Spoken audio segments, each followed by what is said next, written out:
Any second now, guys, the sky is going to fall in because Australia, we're going to get carbon tax.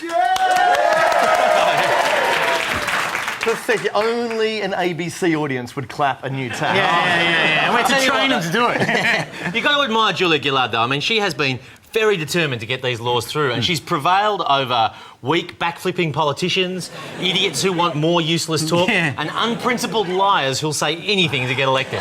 Great tenacity. It's been one hell of a ride to get to this point, and a hard one for the government to get the balance right on. I mean, at the very start of the debate, Labor's position was this. Climate change is the great moral challenge of our generation. And now, on the government's Clean Energy Future website, they lead with this. How much will I get? That's the great moral journey we've all gone on. But at least now the laws have gone through. The public debate on this should hopefully calm down a bit. Oh, yeah, absolutely. And things were much more measured on Talkback this morning. Democracy in Australia, as we have known it, is dead. It's a terrible day for us all. Well, naturally, the media chose to focus on the big smouldering kiss between Gillard and Rudd in the Parliament. Great to see the two of them kiss and make up, wasn't it? Yeah. Although they went too far when they continued under the Australian flag. Disgraceful. Wrong.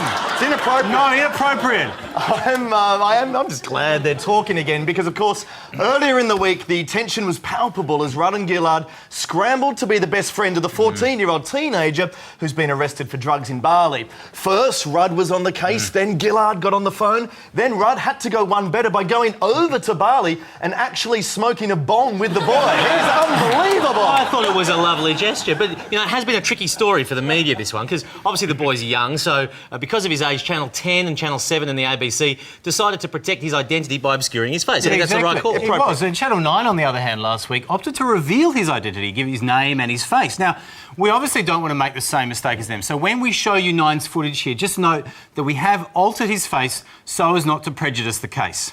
14-year-old... Maybe not the best choice. But of course, after Nine's initial stuff-up, I think they went a bit too far the other way and they started pixelating everyone. I mean, that's just overly cautious, surely. Sure enough, it didn't take long for the networks to send all their reporters over there, and I think a few of them might have missed the real story. I mean, they were so focused on this kid who bought the marijuana that they failed to notice the giant shipment of cocaine that cruised right behind them. Look, on the whole, the media's been very supportive of the boy. Even MTR's Stephen Price, who's usually very tough on drugs, had a very interesting line of defence. This is an innocent exchange of money and drugs. Yeah. And Craig Thompson had an innocent exchange of money for prostitutes. Elsewhere in happier news, the Wallabies had a big win this week, and in Wallabies... They advanced through to the semi-finals of the Rugby World Cup, narrowly getting home over South Africa after an inspired move to play Black Caviar at outside centre. Good call. What a weekend for Black Caviar, too. The whole country's just gone Black Caviar crazy. I love it. She's been great for the gaming industry. Exactly the morale boost they needed after all the anxiety over the pokey laws. Yeah. And Clubs Australia had a very bad week, too, after that report got accidentally posted online revealing this plan to wheel mobile ATMs into club car parks to help punters sidestep the restrictions on having ATMs inside. Yeah, look, it's a smart idea on paper, but I've got to tell you what, speaking from personal experience, they are an absolute bugger to use. Impractical, yeah. Try doing that drunk. Look, there is no question, though, that the clubs do stand to lose some revenue if these laws come in. Precisely how much revenue? Well, that depends who you ask. It does. See, I used to get my facts from Ray Warren, but he's been slightly discredited since he more or less admitted he was just reading a live ad. So let's instead rely on someone who'd never stoop to that. Common sense says if you make pre-commitment mandatory, then the fall in revenue would be 25, 30 or 40%. 25, 30, 40... Common sense just can't seem to make up its mind, can it? Leave Jones alone. Jones has had a lot on his plate at the moment because not only did he lose his crusade against the carbon tax today, but he's been frantically rehearsing, this is true, rehearsing for his role in a new production of the musical Annie. And this is just beautiful. I mean, it's a dream come true for Alan. I think he's perfect for the part. Although I've got to say, based on the previews, I can't help getting the feeling that maybe he's hijacked the production to push some of his personal views. The sun will come out tomorrow. Bet your bottom dollar that tomorrow there'll be sun. Yes, but the sun will be the same temperature it's always been. In fact, if you look at the data from the scientists who actually know what they're talking about, they'll tell you that the sun will be the same temperature for 8 billion years. 8 billion years! No! Till there's none. When I'm stuck with a day that's grey and lonely. If the day's grey, it means the Earth's cooling, not warming. I think you missed that, Annie. Annie, liar!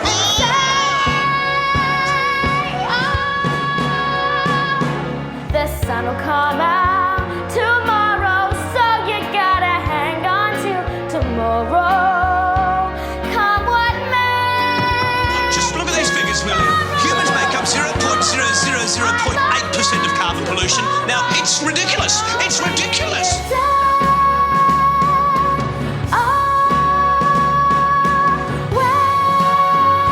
Try Optus today. Truly fabulous. Bundle your internet, mobile and home phone all together in one handy-dandy service. There's a woman backstage from the Sydney Morning Herald who insists on getting a payment for this. I mean, absolutely unbelievable. There she is. I think that people who don't like what's on the ABC should turn to Channel 9.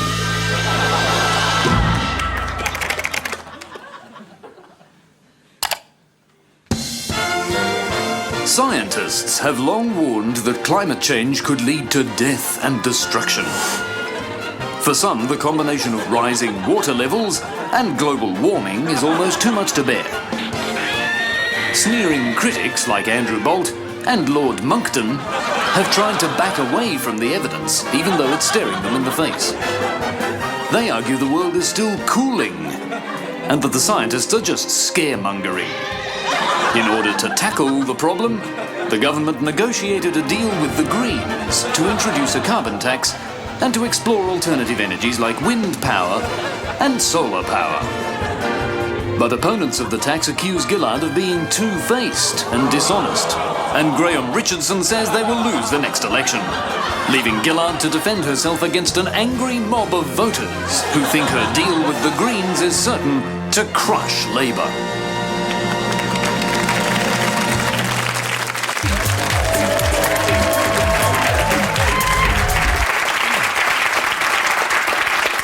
Welcome to Inside the Wheel, where we delve into the details of a single story. And this week we're looking at the coverage of the carbon tax debate. Yeah, it's been a beauty, hasn't it? Set up perfectly at the last election, I thought, between two mighty foes. One in favour of the tax. If you want to put a price on carbon, why not just do it with a simple tax? And one passionately opposed to the tax. There will be no carbon tax under the government I lead. And yes, that's the one big abuse, the backclip on the stage this year.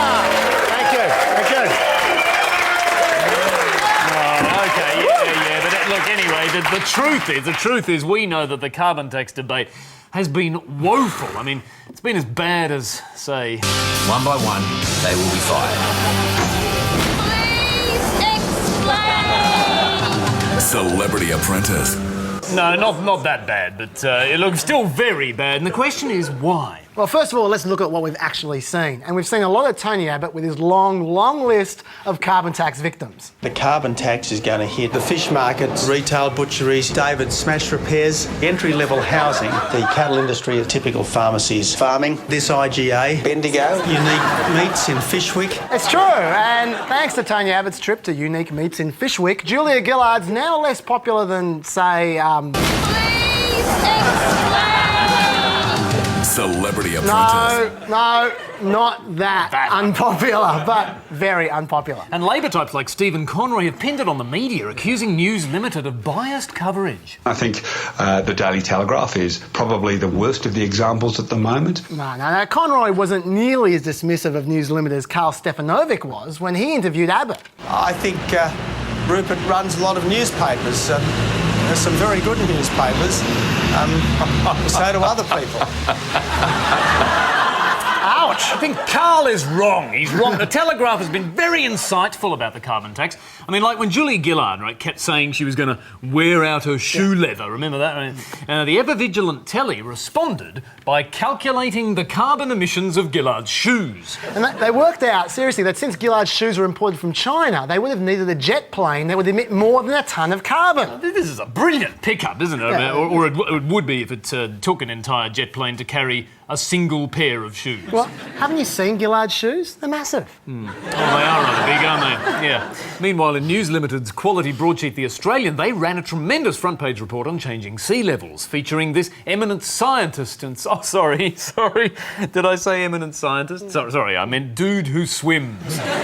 Bondi veteran Lee Bowman has swum at the beach for more than 30 years, and he was adamant he had seen no change to the coastline over that period. Yeah, because every time he swims, he's still on top of the water, so the sea level can't be rising. Yeah, I wonder what Carl thought of that article. Well, Carl's got a point. He does, but it's not that simple. News Limited have defended the carbon tax better than Labor ever did. They said it would lift productivity. They pointed out it isn't even a tax, whereas by contrast, the best Gillard can come up with is this. Clean energy future, clean energy future, clean energy future, clean energy future, clean energy future. Saying clean energy future a lot. I mean, do you think that's an effective strategy, Carl? So look, the politicians weren't giving us much, and that left journos just scrounging around for some kind of fresh angle, like a new way that the tax might hurt you. And boy, did Channel 7 find a damning statistic. 7 News understands the government is estimating drivers could pay an extra $5 a year. $5 a year? Doesn't sound like very much to me. Is there a way you could make that seem a bit more expensive? Adding up to millions of dollars Australia-wide. Ah, that's a great idea. Everything should be measured Australia-wide. Milk. That's $7.4 million Australia-wide. Impressive figure. Now, another way to bypass politicians is to talk to an expert. Like an economist. Not an economist. They're boring. Why would you bring an economist to a tax debate? If you want to have a carbon tax expert, you need to follow Kerry Ann's lead and hire a body language analyst. Julia Gillard, our Prime Minister's gesturing off to the right. What does that mean? OK, well, what's really interesting is that if people don't believe what they're saying, they gesture less. She gestures a lot, which is a good sign. I don't think body language can tell you much about what a person's thinking. I gotta say, I reckon Kerry Ann herself spoke for many of her viewers. So your Prime Minister is not mismatching her speech on her body language. In other words, Why are we bothering with this? You're the one who invited him on, Kerry Ann. But you know who the ultimate expert is? Everyone. That's who news.com.au asked to explain the 1,100-page carbon tax bill. I mean, it was too hard for the editors, so they just said, sift through the fine print and tell us what you think. It led to some very fine analysis, I thought, from such experts as Ms. Izzy, who posited, get rid of Labor, the end, an argument made even more persuasive by the inclusion of 62 exclamation marks. Well, she had me at 37. But anyway, look, the net result of all this was a carbon tax debate with few experts and even fewer facts, a debate that sounded like this. It's science that is misproven. No, it's not. 95. We've been through this a million times. No, I'm not entering into this debate because it's crap and you're talking nonsense. No, 95% of the world's scientists say that it's happening. 95% of the scientists who've been bought off, and I'm not having an argument about this anymore because I refuse to talk to people who are stupid. So, no talking in the mirror for Prue then? Not that we're suggesting the pro-tax cheerleaders were any less embarrassing. I mean, check out these people on the day of the carbon tax announcement. For some, it was a carbon tax celebration. It's almost like my wedding and 21st all at once. Remind me not to go to his wedding on 21st. So, yeah, we've seen a lot of rubbish about the carbon tax over the last 6 months, but it's hard to blame the reporters when the only thing to report on is this. Toxic tax. Clean energy future. Toxic tax. Clean energy future. I mean, after 6 months of that drivel, we even would have preferred to watch something like... Oh, no, actually, no. We wouldn't. No, but we were very sick of the whole thing. Which is a shame, because by the time something actually happened and they brought the carbon tax bill to Parliament, we'd all tuned out. Even on the very day Tony Abbott made his major parliamentary speech about the bill, the afternoon news played 17 seconds of him and 50 seconds of this. Backed by popular demand, here's the Bulldog with some incredible tricks. Enjoy. You'll catch him surfing in a Ventura County.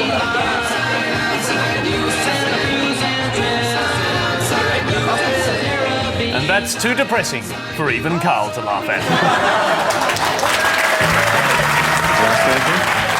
No? It's see you later. It's a fantastic interview. Right. Any questions? No. For news you can trust, turn to the team of Channel 7 and Samantha Armitage. Only Samantha Armitage has the experience where it matters. Whenever news breaks, Samantha Armitage is there. More or less. If it matters to you, it matters to Samantha Armitage. Just slightly less so. Samantha Armitage. Real experience, real journalism. Channel 7.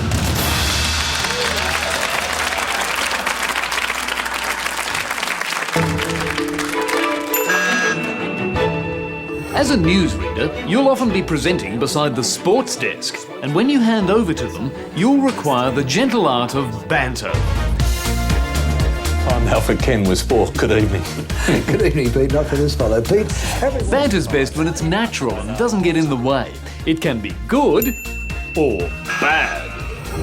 Here's an example of some good banter. Over to Tim Parsons now with sport. And Tim, how was your weekend? Oh, beautiful weather, wasn't it? Fantastic. Good weekend for Essendon too. Had a big win yesterday.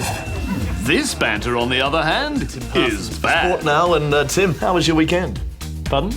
How was your weekend? Sorry, what? How was your weekend? Have I weakened? No. How was your weekend? Have I weakened? No. How? Oh, yeah. How was your weekend? Lovely, thanks. Good banter? How was your weekend? Oh, it's awful. Drank myself unconscious, woke up with some bloke's cock up my ass. Oh! Bad banter. And that's banter.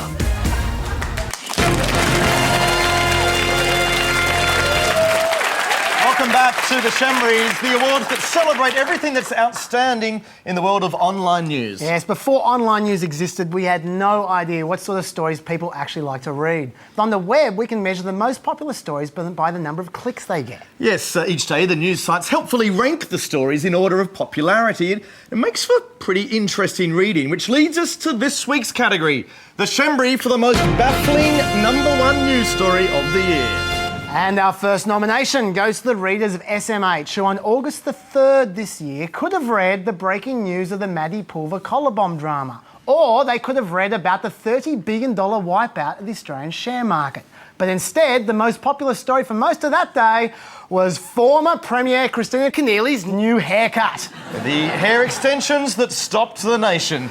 Our next nomination goes to the readers of The Telegraph. Now, on the August the 21st, some people chose to read about the jubilant overthrow of Gaddafi. But over at the telly, they couldn't tear themselves away from Richard Wilkins' secret sex life. Now, for any sane person, the very thought of Richard Wilkins having sex would be enough to make you run a mile. But the readers at the telly couldn't get enough. 24 hours later, it was still the most read story. And even by day 3, it was still in the top 10. If only Channel 9 realised the goldmine they're sitting on with Wilkins. They could turn around their reins tomorrow by replacing the block with the cock. A name that works on 2 levels, really. Now, the especially baffling thing about this whole story is that Wilkins' sex life is so secret that it barely even rated a mention in the article itself. In fact, once you click through, you get a blatant plug for his new book, in which, according to the reporter, Wilkins skirts over his private life. Wilkins would have had the shember in the bag until this week, when the readers of the telly outdid themselves by completely rewriting the rule book on what we call news. Yes, on the day the world lost one of the most important figures of our time, Steve Jobs, a man who the Telegraph itself said had changed the world, comparing him to God. No, that wasn't deemed newsworthy by the telly readers. No, they were far more interested in the story of the mystery fart on US version of Dancing with the Stars. This story romped home for the #1 spot, while the death of Steve Jobs was right back at #7. Proving that no matter how great a genius you are in life, you'll always be trumped by a fart. And just because we all know you're desperate to see the fart in question... I saw them several times during the dance and they were smiling so big. That was it. That was the fart. And so the same great profession that gave us Woodward and Bernstein is suddenly chasing the story, who farted? And they were quick to update us too whenever there was a breaking new lead in the story, such as this pithy headline. HLN TV host Nancy Grace named by TMZ as the person who audibly farted on US ABC TV's version of Dancing with the Stars. It just sings off the page, doesn't it? It does. So for this week's Shembury, congratulations to Telegraph!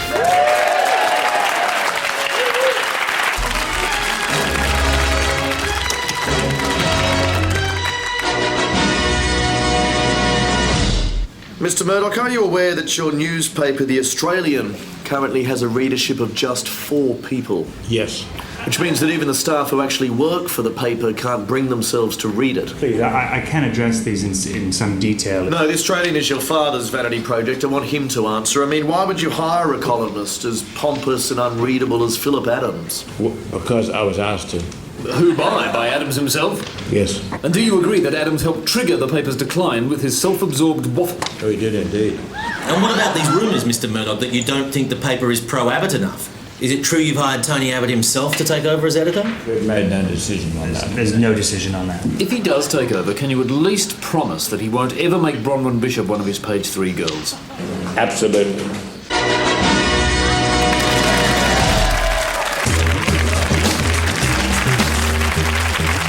So you want to cook up a new story about Muslims? All you need are a few simple halal ingredients. First, find an unusual practice that barely exists in Australia and pretend it's a looming menace. Like wearing burqas. Burqas, burqa. Burqas, burqa. Statistics show way less than 1% of our Muslim population actually wear burqas. But in the world of news, burqas are everywhere. Driving cars, pushing prams, in the newsagent. Even cameramen are being forced to wear burqas. I hate to correct you, but the most usual term for those face coverings is the niqab. The burqa, on the other hand, refers to the full body... Shut up, Muslim lover! No wonder there was a backlash, mainly from this emo in Geelong. This 20-year-old has set up a Ban the Burqa Day Facebook page, calling on like-minded Australians to join him in protesting the burqa. He wants to remain anonymous. Problem is, he doesn't seem to know what the word anonymous means. What I've asked people to do is... So why do members of My Chemical Romance hate the burqa so much? Well, the main argument is... It was used by a criminal to rob someone in Sydney. Indeed it was. Maybe we should ban everything robbers use for disguises. Duct tape, texters, George W. Bush, and cow costumes. Even worse than robberies, if we don't ban the burqa, then according to the Ban the Burqa Day Facebook page, this will definitely happen. Your kid, sister, mother, whatever, gets raped by a Hep C carrying, AIDS-infected junkie, posing as a woman wearing a burqa. So, how was this day supposed to work? Let the expert explain. Go about your everyday lives wearing a balaclava to prove that if one person's allowed to conceal their identity, why can't everyone? Doesn't that fly in the face of exactly what you're trying to prevent? It might. I don't know, as I'm not the most educated on this subject. With wisdom like that, it's no wonder the page ended up with 19,000 fans, making it half as popular as Tubes. Next ingredient is a few reasonable but boring people that you require for balance, who are then drowned out by some highly entertaining nutters. Radical Australian Muslim Ibrahim Sadiq Conlon and his party, Sharia for Australia. He prophesises the rise of Sharia dominance, the fall of the Australian government, and his ascension to the highest office in the land, a land ruled by Sharia law. We follow, as Muslims, the law of Almighty God. Well, in democracy, and your law is the law of the devil. That's clear and simple. That is pretty close to one of the silliest things I've ever heard. So that's Ibrahim Sadiq Conlon, as seen on Today Tonight, A Current Affair, 60 Minutes, George... God, this guy's on everything. Is there any show that's too lame for him to appear on? Well, at least 7 News did conduct an in-depth interview with an actual woman in a burqa to find out her opinion. So if it's just for identification, you have no problem with that? Did you get that? She said, That's Arabic for I prophesy the rise of Sharia dominance and the fall of the Australian government. Naturally, after all this, there were fears Ban the Burqa Day would provoke hysteria, as bad as the Cronulla riots. Thousands of Facebook followers planning rallies to ban the burqa. On Monday, we're asking people to cover their face.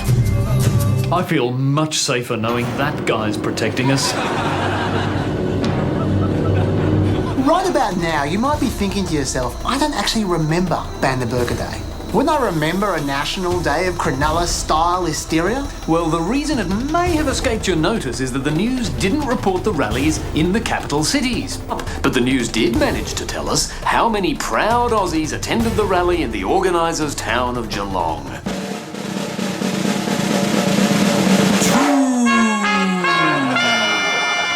Even Ban the Cow Costume Day was bigger. Which leads us to the final ingredient for your Muslim news story. It needs to be a gigantic pile of arse. I'm Alice Cooper. Welcome to my nightmare. I'm here with Angela Bishop.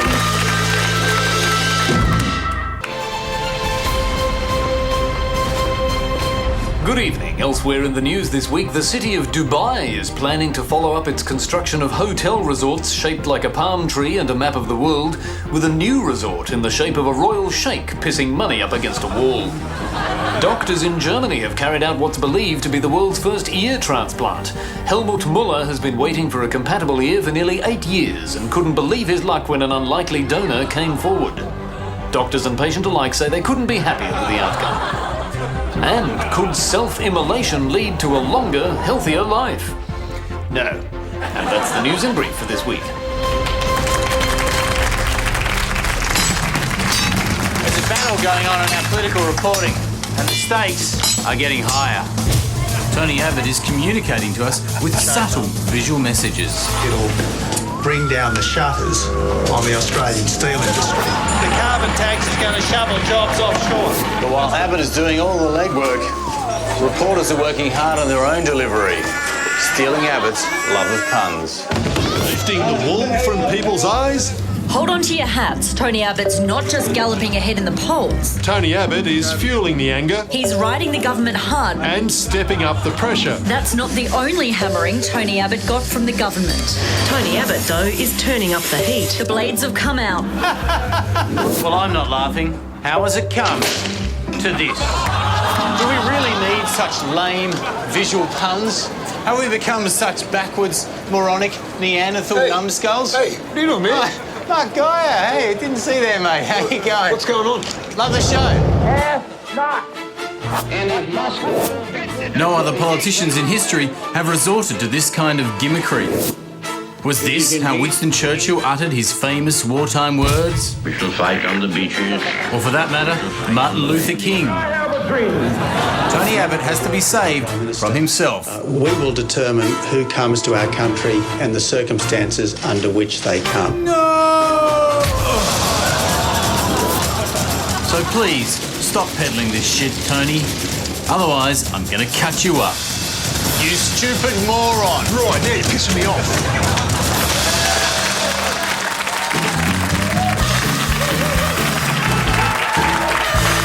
Always happy to take one for the team, yes. Absolutely. Now, look, before we go tonight, a quick look at how tomorrow's papers are covering the historic carbon tax vote. The Australian, nice and to the point as always. The Hobart Mercury's going with Bob Brown finally achieves something. And the Telegraph website's leading with TV fart mystery deepens. Could there have been a second fart? Oh, a farter on the hill. I know which one I'll be clicking. Now, remember, if you ever miss an episode, you can always catch up online through iView or by visiting our website at abc.net.au/hamsterwheel. Where you can also find out where Horace was hiding tonight and leave tip-offs for us based on things you've seen in the media. Thanks so much for watching, and until we next step inside the cage, thank you and goodbye.